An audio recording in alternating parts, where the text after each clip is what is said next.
मोहम्मद बिन तुगलक 1325 से 1351। राज्यारोहण। गियासुद्दीन की मृत्यु के बाद 1325 ईस्वी में उलू खां दिल्ली के सिंहासन पर बैठा। उसने मोहम्मद तुगलक शाह की उपाधि धारण की। सिंहासन प्राप्त करने में उसे किसी प्रकार का विरोध का सामना नहीं करना पड़ा।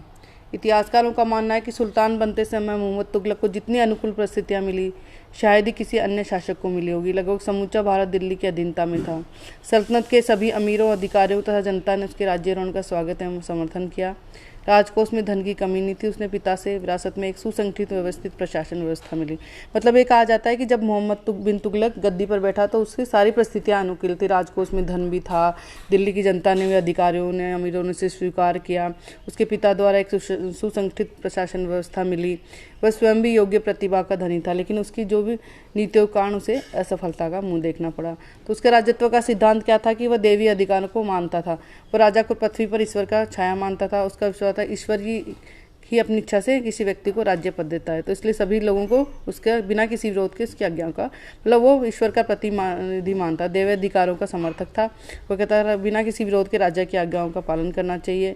साथ ही स्वामी भक्ति, जनता से स्वामी भक्ति का जो उसका अधिकार है समझता था। वो एक निरंकुश और स्वेच्छाचारी शासक था। असीमित शक्तियों के अधिकारों पर कोई भी अंकुश नहीं था। वो प्रशासनिक कार्यों में किसी की कोई सलाह नहीं लेता था और स्वयं कोई नीति निर्माता मानता था। मोहम्मद तुगलक अपने युग का एक महान विद्वान था। उसने अनेक ग्रंथों का अध्ययन कर रखा था और इसके बाद उसने अलाउद्दीन की भांति धर्म को राजनीति से दूर रखा। उसके समान निरंकुश व्यक्ति अपने कार्यों में उलेमाओं का तो किसी व्यक्ति का समूह का प्रभाव हस्तक्षेप करने को तैयार नहीं था। तो उसने उलेमाओं से न तो कभी सलाह ली। यदि कोई उलेमा अपराध करता है तो सामान्य अपराधियों की भांति उन्हें सजा दी जाती थी। एक कारण है कि जो न्यायाधीश के पद पहले उलेमाओं के पास थे वो सभी छीन लिए। उसने अलग न्यायाधीशों की नियुक्ति की। अंतिम न्याय स्वयं के पास रखता था। उसके अलावा किसी को अपील नहीं कर सकते थे। और उसकी हिंदुओं के साथ उसने अच्छा व्यवहार किया और उसने धार्मिक सहिष्णुता का परिचय दिया। और गृह नीति क्या क्या रही उसकी, तो सबसे पहले उसने राजस्व व्यवस्था में सुधार किया। तो राजस्व व्यवस्था में मोहम्मद तुगलक अत्यधिक परिश्रम करने वाला व्यक्ति था। राज्यारोहण के तत्काल बाद उसने राजस्व व्यवस्था में सुधार करने के लिए अनेक कदम उठाए। प्रांतीय अधिकारियों को आदेश दिया कि वे पहले की भांति अपने अपने क्षेत्रों की आय व्यय का लेखा तैयार करके दिल्ली में दीवान विजारत के पास बसे। दीवान विजारत ने प्रत्येक सूबे की आय व्यय का हिसाब रखने के लिए एक पृथक रजिस्टर रखा गया। कुछ विद्वानों का मत है कि शायद मोहम्मद तुगलक अपने सभी प्रांतों में एक समान राजस्व व्यवस्था लागू करना था। इस बात का भी ध्यान रखा कि कोई भी गांव लगान वसूली से अछूता न रह जाए। प्रांतों से आने वाले हिसाब की बारीकी से जांच की जाती थी। समय पर पूरा लगान जमा नहीं कराने वाले अधिकारियों के खिलाफ सख्त कार्यवाही की जाती थी। सख्ती के साथ बकाया लगान वसूल किया जाता था। इसके लिए पृथक अधिकारी नियुक्त किया गया जो सुल्तान को समय समय पर रिपोर्ट देता रहता था। कृषि की देखभाल के लिए अमीर कोही नामक विशेष पदाधिकारी भी नियुक्त किया गया। अकाल एवं प्राकृतिक प्रकोपों के समय किसानों को ऋण आदि वितरित करने का काम भी इसी अधिकारी को सौंपा गया। बर्नी और इब्न बतूता दोनों ने सुल्तान की राजस्व व्यवस्था के एक दोष का उल्लेख किया, वह है कि इजारेदारी प्रथा अर्थात लगान वसूली के काम को ठेके पर देना। जो व्यक्ति इस काम के लिए सबसे ऊंची धनराशि की बोली लगाता उसी को लगान वसूली का काम मिल जाता था, परंतु उस आदमी की माली हालत की जांच पड़ताल नहीं की जाती, जिसकी वजह से कई बार सरकार को आर्थिक हानि उठानी पड़ती थी। मतलब ये राजस्व व्यवस्था में क्या सुधार किए, सबसे पहले वह अत्यधिक परिश्रम वाला व्यक्ति था और राजस्व व्यवस्था में सुधार करने का प्रयत्न किया। प्रांतीय अधिकारियों को उसने जाकर सर्वे करने का आदेश दिया, जाकर अपने अपने क्षेत्रों में वे आय व्यय का लेखा तैयार करें और दीवान विजारत के पास भेजें। और दीवान विजारत प्रत्येक सूबे की आय व्यय का हिसाब रखने के लिए एक पृथक रजिस्टर रखता था। सभी तो इसका कारण ये मानते हैं कि विद्वान तो उसने समान राजस्व व्यवस्था लागू करना चाहता था और ये भी ध्यान रखा गया कि कोई भी काम लगान वसूली से अछूता नहीं। प्रांतों से आने वाली हिसाब को बारीकी से जांच की जाती थी। समय पर पूरा लगान नहीं करने वालों के खिलाफ सख्त कार्रवाई की जाती थी। एक पृथक अधिकारी नियुक्त किया। कृषि की देखभाल के अमीर को नामक विशेष पदाधिकारी किया। अकाल एवं प्राकृतिक प्रकोपों से किसानों को ऋण आदि वितरण का काम अमीर कोई का ही होता था। और राजस्व व्यवस्था का दोष क्या था कि उसने इजारी प्रथा लगान वसूली को ठेका पर दे दिया। जो व्यक्ति ज़्यादा ऊंची धनराशि बोलता था उसी को लगान वसूली का काम मिल जाता था। तो उस समय उसकी जांच पड़ताल क्या स्थिति है उसकी जांच पड़ताल की जाती थी और उसको सरकार इसका खामियाजा किसे सरकार को भुगतना पड़ता था।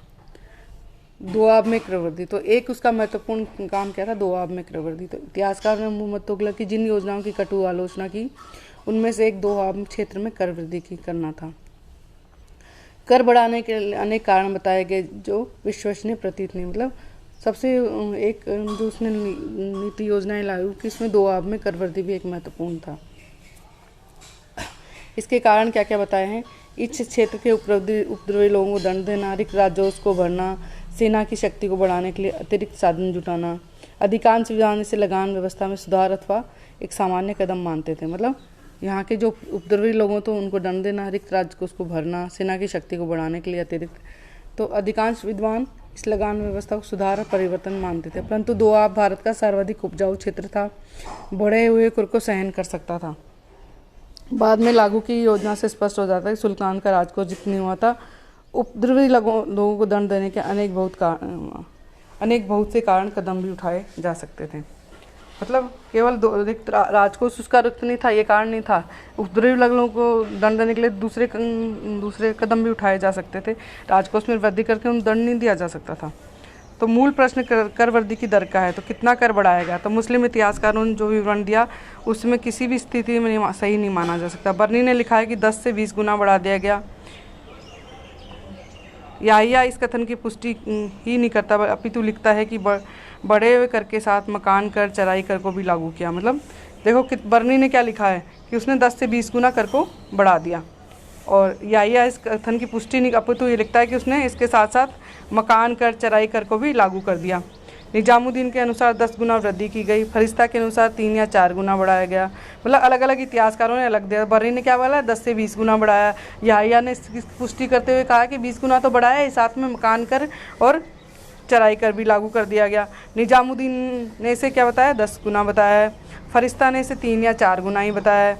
इसके विपरीत आधुनिक विद्वानों का मानना है कि कर वृद्धि बहुत कम की गई थी। डॉक्टर आशीर्वादी लाल श्रीवास्तव का मत है कि भूमि कर में किसी प्रकार की वृद्धि नहीं की गई थी, बल्कि मकानों और चारागाहों पर अन्य कर बढ़ाकर सुल्तान अपने राजस्व में 5 से 10% वृद्धि करना चाहता था, और उनका मत ये विश्वसनीय। मतलब बर्नी ने अलग बताया, फरिश्ता ने अलग बताया, निजामुद्दीन ने अलग बताया, याहिया ने अलग बताया। तो अलग अलग इतिहासकारों ने अलग, तो बर्नी ने 10 से 20 गुना बताया, याहिया ने मकान और चराई कर भी बताया, निजामुद्दीन ने फरिश्ता ने 3-4% बताया, निजामुद्दीन ने 10% बताया।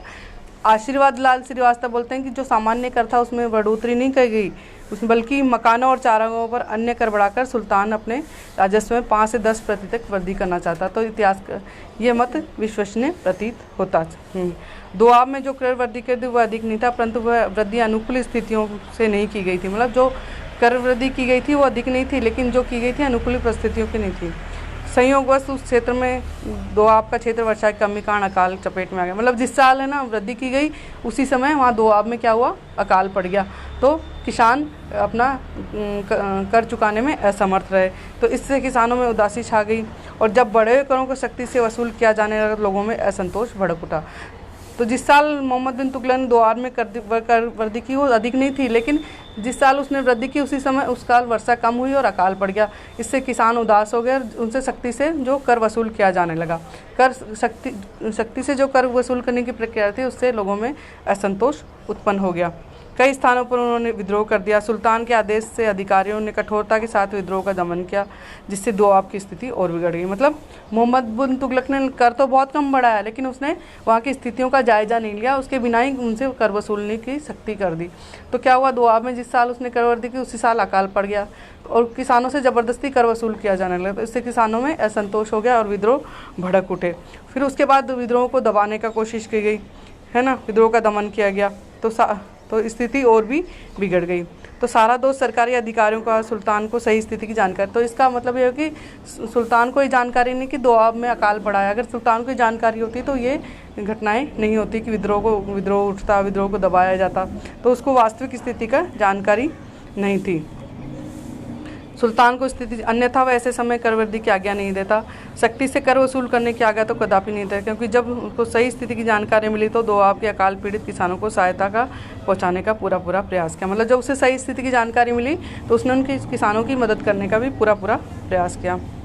किसानों को उसने दोआब के अकाल पीड़ित किसानों को सहायता पहुँचाने का पूरा प्रयास। किसानों को बीज, हल, बैल आदि के लिए ऋण वितरित किए गए। सिंचाई के लिए नए कुएँ, नहरें खुदवाई गई। परंतु सुल्तान द्वारा दी गई सहायता से किसानों को विशेष राहत नहीं मिल सकी, क्योंकि यह कदम काफ़ी देर बाद उठाया गया। मतलब सुल्तान ने किसानों की सहायता की, मदद की, बीज, हल, बैल आदि के लिए, लेकिन तब तक देर हो चुकी थी और उससे कोई विशेष सहायता नहीं मिल रही। डॉक्टर श्रीवास्तव ने स्थिति का मूल्यांकन करते हुए लिखा है कि परंतु उससे कोई लाभ नहीं हुआ, क्योंकि वे सहायता काफ़ी देर में किए गए थे। सहायता का प्रयोग किसानों में क्षुधापूर्ति के लिए किया गया। वास्तविकता तो यह थी कि इन करों को जब अलाउद्दीन ने पहली बार लगाया तब लोगों ने स्वेच्छा से नहीं, आतंकित होकर अदा किए थे। अलाउद्दीन के उत्तराधिकारी इन करों को समाप्त कर दिया था। जब मोहम्मद तुगलक ने पुनः लागू किया तो इसका विरोध किया गया। परिस्थितियाँ अधिकारियों ने मिलकर कर वृद्धि की योजना को असफल बना दिया।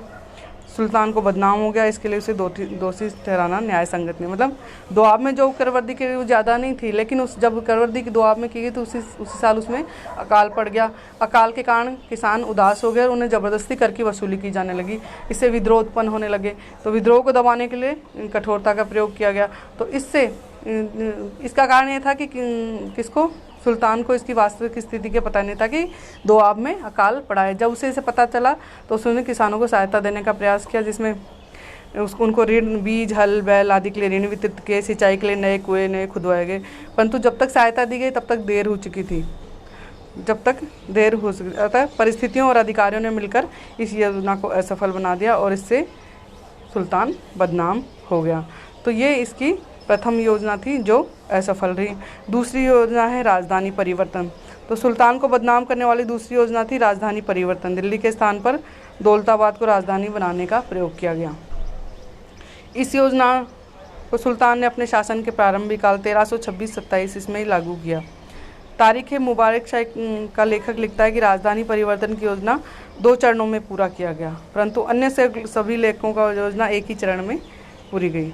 तो क्या राजधानी परिवर्तन क्या किया उसने? राजधानी को क्या किया, दिल्ली के स्थान पर दौलताबाद देवगिरी बनाने का प्रयोग किया और जो शासन के प्रारंभिक काल में इसने यह प्रयोग किया। और तारीख राजधानी 2 चरणों में की गई, लेकिन सभी लेखकों का मत है कि एक ही चरण में उसने राजधानी परिवर्तन किया।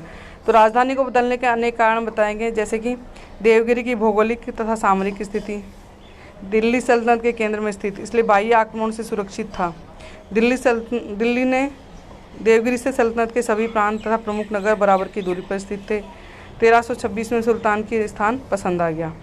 तो 1326 में देवगिरी की भौगोलिक स्थिति सामरिक दिल्ली के सल्तनत के केंद्र में स्थित थी, इसलिए बाह्य आक्रमण से सुरक्षित था, इसलिए उसने यहाँ देवगिरी को राजधानी बनाने का निश्चय किया। सुल्तान को स्थान पसंद आ गया।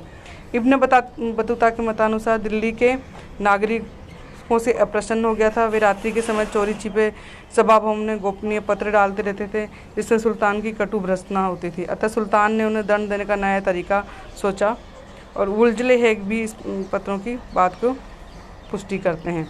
मतलब इब्न बतूता के अनुसार वहाँ के नागरिकों से दिल्ली के नागरिकों से नाराज थे, क्योंकि नागरिक क्या करते थे, रात के समय पत्र लिखकर सुल्तान के वहाँ फेंकते थे और उसकी आलोचना करते थे।